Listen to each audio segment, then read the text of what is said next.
Mayor Manos, council members, Adam Guffarati, Community Support Manager. I'm going to give you a general update on our lake management plan and how we're doing. And then I actually have a representative of Moleaer, their global director of sales, Chris Steffen, is here to give you a further science kind of a download on what the Nanobubble system is doing. So just a review of our lake management plan. It's a comprehensive strategy looking at the next 20 years, making sure that we are addressing the lake. It looks at a couple different things immediately and then some long-term. So immediately we're doing, on February 6th, we installed our first nanobubble generator. And then since October of last year, we've been doing peroxide-based algicide treatments. And then we still have our lanthanum-based treatments that will be coming on in the next month or two. And then working with our partners at Leisure, we're currently looking at replacing the lean system, which has kind of outlasted its expected life expectancy. So first 90 days for our nanobubble generator, we're seeing increases in dissolved oxygen, and that's what we really want to see. We want to see this oxygen in the bottom of the water column, at the bottom in the sediment layer, and that's really what the nanobubble generator is doing. It's introducing oxygen-rich bubbles at the bottom, and we're not doing just compressed air. This is 83% oxygen, pure oxygen we are injecting at the bottom, and it's really helping that sediment layer. And then in addition to that, we are seeing increases in the ORP, that's the oxidative reduction potential, and that's the ability for a body of water to kind of heal itself. So we're seeing increases in that as well, and Chris will go into further details on that. So when we look at water quality and the visibility, the most commonly apparatus is a Sichi disc.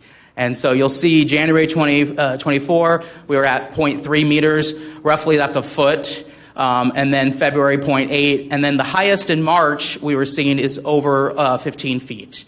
So you can see just the clarity jumped in March. The water is super clear. You can see the picture to the right. You can just see straight down to the bottom. In April, we're seeing a little bit of a decrease, 1.7 meters, which is roughly 5.5 feet. But we're still way above where we have been in years past. So this is a Lake Watch update. Council members have shown this for months. We have it on our website. What I love about this image is the middle map. This is really, really interesting. So this is our latest Lake Watch. So if you look at the blue circles, and the reason why they're blue is our cytotoxins at those sample points are non-detectable. They are so low that the lab results are not even testing that. Now, unfortunately, 2 spots did jump up a little bit, and we're in that caution tier. But what is really interesting, and what I love seeing this, is all the blue spots is where we're treating the lake right now. We have no treatment going on the west side of the lake, where those 2 yellow spots are. So this is just further showing that what we're doing and what we've put in the lake is working. And really separating, obviously we'd love to do these experiments in closed, encased areas, but we can't. But by doing our treatment to one side, we really can see the control and the test area. So I love visuals, so I'm going to show you a little bit of visuals, and I'll pop up them on the screens because not everyone is going to be able to see these. So this is March 9th, 2023. You can see the color of the lake. It's a nice green color. I'll show the audience here. We'll put it over here.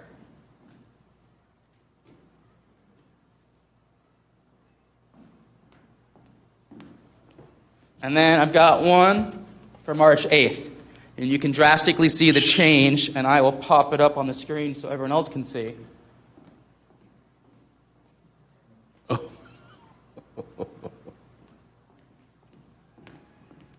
Now, you can really see by the images to the green and then what we're seeing today. Now, what's a control? What should we compare our lake to? Well, I think we should compare our lake to Lake Tahoe. So I threw up what Lake Tahoe looks like.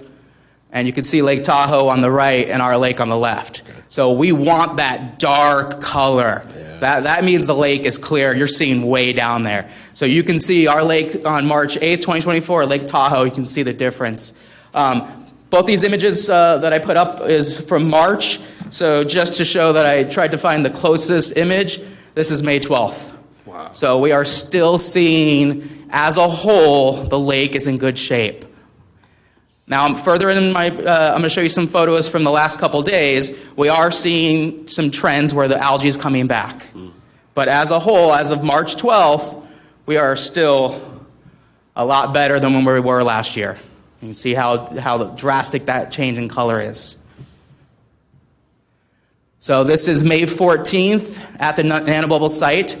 You'll see the bottom right photo, and you'll see the clumps of algae. Now, this is a different algae than we've seen in past 20 years. This is what we call filamentous algae. It's stringy, it's long, it's very different than the algae we've seen that's been releasing the cytotoxins and that's made our lake toxic. We had to actually talk to our scientists, like, why are we seeing this? And their response is, because the water is so clear, the sun is penetrating the bottom layer, and this grows from the bottom. So you'll see in certain areas, if you walk around the lake, you'll see this growing from the bottom. Well, what happens is when the wind blows, the lake kind of turns, this comes off the bottom and then floats up. And that's why you see these mats on the side of the lake. Right now, we're seeing more and more every day as the lake warms up. But as you see from the satellite photos, as a whole, we are still much better. We have a long way to go. Yeah. This Nanobubble project is a 2-year pilot project. We're just getting started. We've got more and more coming, but this summer it's going to be tough, and we're going to fight back. We've got algicide treatments planned twice a month. We're going to really hit those hot spots. This is the northeast shore area. This is 13th and 14th of May, and you'll see the photo on the left, that's by Whiskers Beach, and you're starting to see that little green. A little bit more. The photo in the middle, you'll see the algae kind of on the shoreline. Again, that's that filamentous algae that grows from the bottom of the lake. The bottom, or the two photos on the right were taken at launch point, and you'll see that heavy green. And residents are starting to post this online on Facebook. It's going to happen when we get warm. When we get warm, but we're going to still hit it. We're hitting it with the algicide, and we've got more treatments coming, and our nanobubble system is working great, and it's working 24/7. It's not stopping, and we own that system.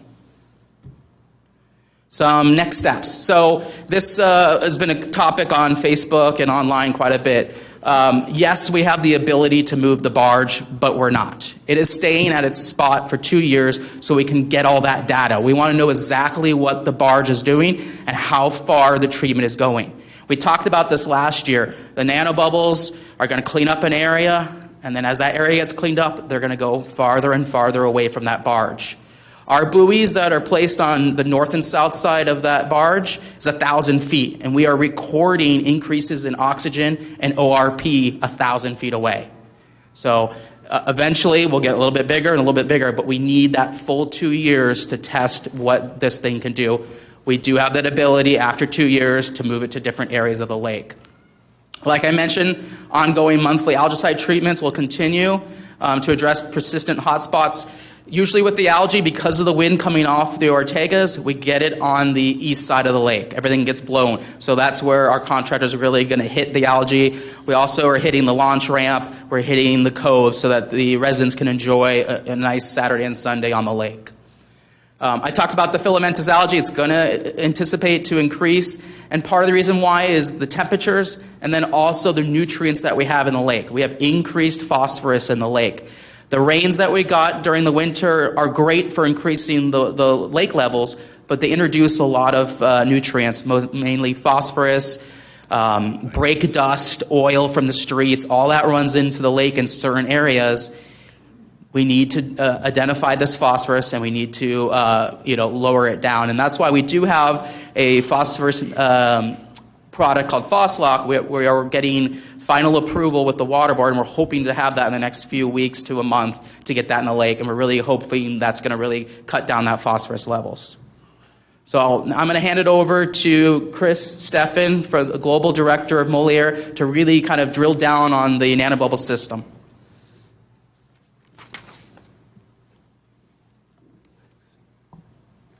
How do I operate this thing? They're going to put it up 1 second.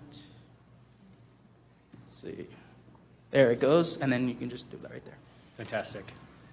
Mayor Manos and City Council, thank you very much for having me here to walk through this tonight, as well as the rest of the community. Thank you very much. Appreciate the opportunity to go through these exciting results. So just a reminder why you guys gave us a call, why you folks gave us a call. Just decades of algae proliferation, deteriorating lake conditions, causing frequent lake closures. Existing whole lake aeration system, you've had it for quite a while now, but it hasn't really improved your water quality.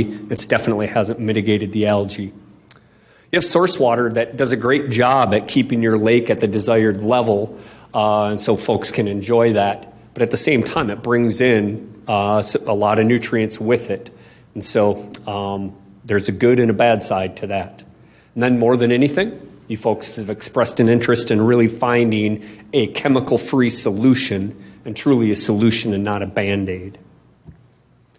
So let's dig right in. Some of this is going to get deep in the weeds fast, but that's why we're here, to make quantitative, informed decisions based on this data. The data is coming from these 5 buoys. As Adam stated, 1,000 feet away from the barge on each side, 250 feet away, a fairly large area. It's gathering a lot of information. Each of these buoys has probes near the bottom and in the top part of the water column. It's really important because there's different things that happen in both parts of that water column. And so we're gathering a lot of information in multiple points, even in the lake, and then multiple points in the water column.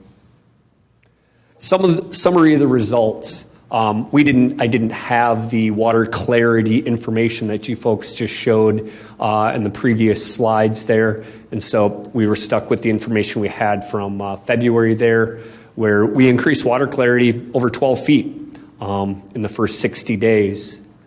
Blue-green algae in the treatment area, in the hundreds of acres around the treatment area, reduced it by about over 97% in that area, and then over 50% in the entire lake. And that was the entire lake readings were taken from those monitoring buoys that are spread all the way around the lake. And then more notably, you saw that increase in ORP, that oxidative reduction potential of the water, the ability of the water to handle a contaminant. And we saw that increase to very healthy levels, well over 300 millivolts, which even a quick Google search will tell you that a healthy lake level ORP is between 300 and 500 millivolts. That would be a definition of a very healthy lake and a healthy ORP, an ability to really handle contaminants coming into it. Water clarity, even based on within the first month, a 15x increase in water clarity, despite having a lot of nutrients coming in, creating a lot of challenges as well with that rain, and then the turbidity that typically comes with high rainfall events. The system was still able to provide a really big benefit in increased water clarity. Blue-green algae, that proxy for toxic algae, that reading, after 90 days there, within the first month, that 97% increase. And then as you could see, near undetectable levels, even to this day, around the treatment area. And then a big reduction in the overall blue-green algae levels across the lake, even a part of those other monitoring buoy stations and a part of that TMDL, TNTP monitoring that's done monthly in your lake. These levels have stayed low for the rest of the monitoring period. Reason being is, it's not how these bubbles magically made blue-green algae disappeared. No, by oxygenating that sediment layer, you stabilize that environment and you stop the nutrients from coming out of the sediment. It's not Moleaer specific. That's just the way lakes work. It's just what's specific is the way that this equipment can very efficiently saturate a really large area over a single treatment point. That ORP, as we've talked about, it doubled there in the first 2 months from a little around 150 millivolts to over that 300 millivolt range. And it improved the habitat. A lot of beneficial organisms, or one specifically, Daphnia, which is a part of the food web and a really beneficial part of the food web, especially for fish. That was present for the first time in the monitoring that WSP, you folks as consulting engineer, has detected. And so now we're seeing some fluctuations in this ORP. And it's likely caused by just the seasonality This seasonality-induced temperature change increases. The increased in algae growth, that filamentous algae, that while, it doesn't look great. And to the public, yeah, it's algae, and the word algae is algae to most. But actually, that's phytoplankton. It's not blue-green algae. It's not cyanobacteria. This is a sign of actually a pretty healthy lake and what a lake should do in the spring and in the fall. It should have some of this in the lake, and it's a part of that food web. That's phytoplankton, that then the zooplankton, those beneficial critters that are in a part of the food web, they go and eat that algae. And so we have had a slight decrease in that ORP because of some of these seasonal induced changes, but still well over 200% increase in that ORP since the before treatment. Temperature, as we all know, temperatures have started to climb. We're up about 22 degrees Fahrenheit from the prior period or before starting up the equipment. That's a pretty big increase in temperature. With that temperature increase, it brings on more pressure and a more beneficial or ideal scenario for the entire food web to grow. Chlorophyll A, this one gets a little complicated. And as you can see by the graph there, it's fairly chaotic. After treatment, shortly after treatment, you saw that chlorophyll trend with the blue-green algae identically, because blue-green algae made up over 98% of the speciation of your algae in the lake. You had all toxic algae in there. There was no healthy algae. It was being outcompeted. And so as we decreased that then around that March 4th period is where you saw that chlorophyll come back. That's a positive sign. That's phytoplankton. That's all of these beneficial parts of the food web that really improve habitat actually coming back. You see a lot of variation in that. We don't have the algicide treatments graphed on here, but that would be a next step, to take when those algicide treatments have been done and graph that over this or mark that over this to see then how those algicide treatments are impacting chlorophyll levels.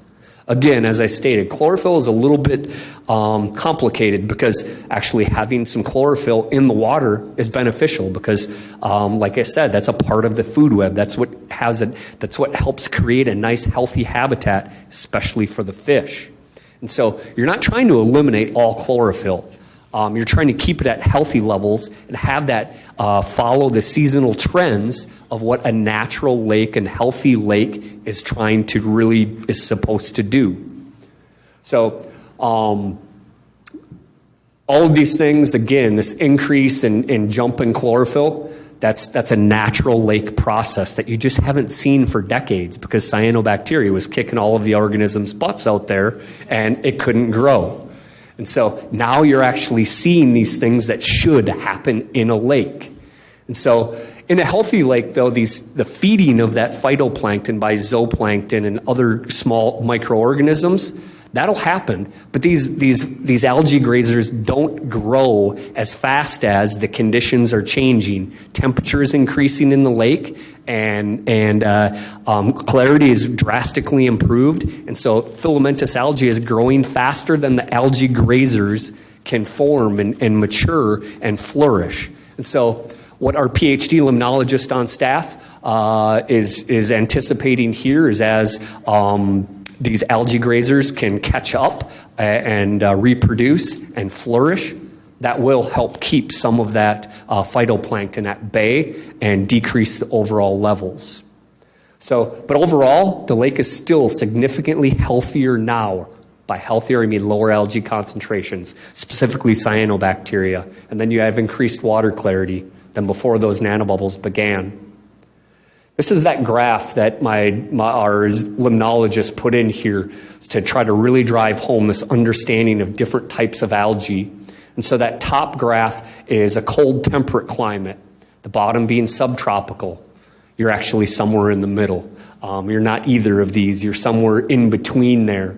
But as you can see in the spring, in almost every natural water body, you get an increase in algae in the spring and then late in the year as well. And then you'll have a reprieve of it Again, because as these algae grazers and all of the natural beneficial organisms in the environment mature, flourish, and are able to start consuming that, then you'll see that reprieve. Now, there's some things that you have working against us as well. You know what? As soon as the lake level, these temperatures continue to increase, lake levels potentially are going to drop a little bit, and you're going to be bringing in some wastewater. You're going to be bringing in more nutrients. And so that will impact this graph. That's different than most natural environments, bringing in that 6.5 million gallons of treated wastewater effluent a day. Visual results, I can't compare to the ones Adam showed. Those are fantastic. Those pictures there from satellite, it tells a pretty good story. Your lake looks a lot better. These just drive home that point even further.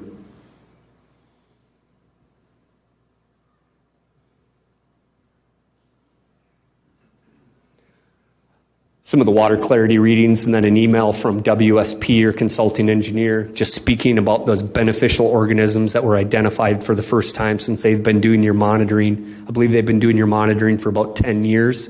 And to see this for the first time, it's really exciting. It's very exciting. So current considerations. Overall, the current pilot treatment working very well in the treatment area with improved conditions observed lake-wide. By improved conditions, that improved water clarity, higher DO, especially at the sediment layer, and then increased ORP.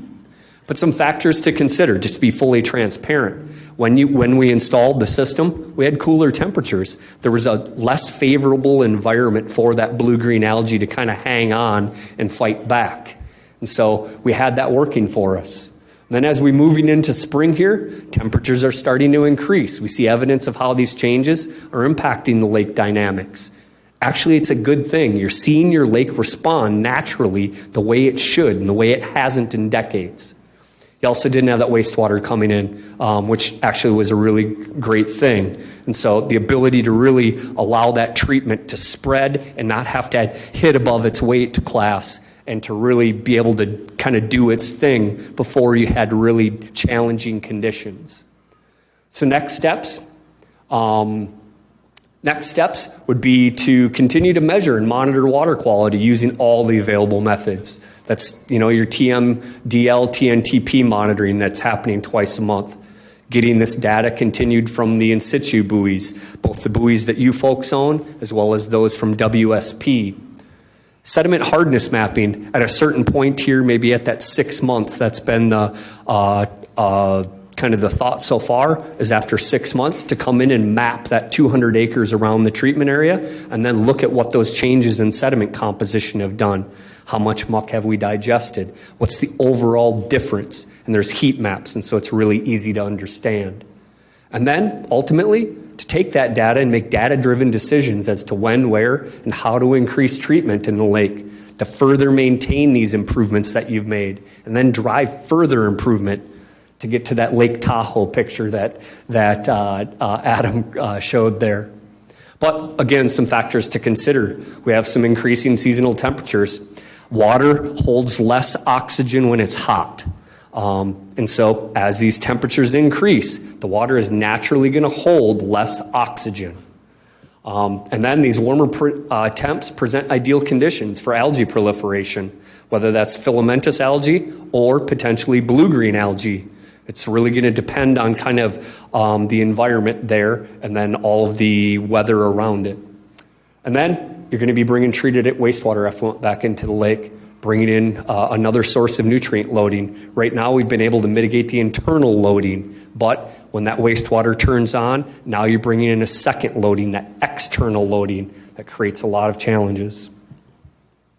That's all I have, but I'd love to take any questions.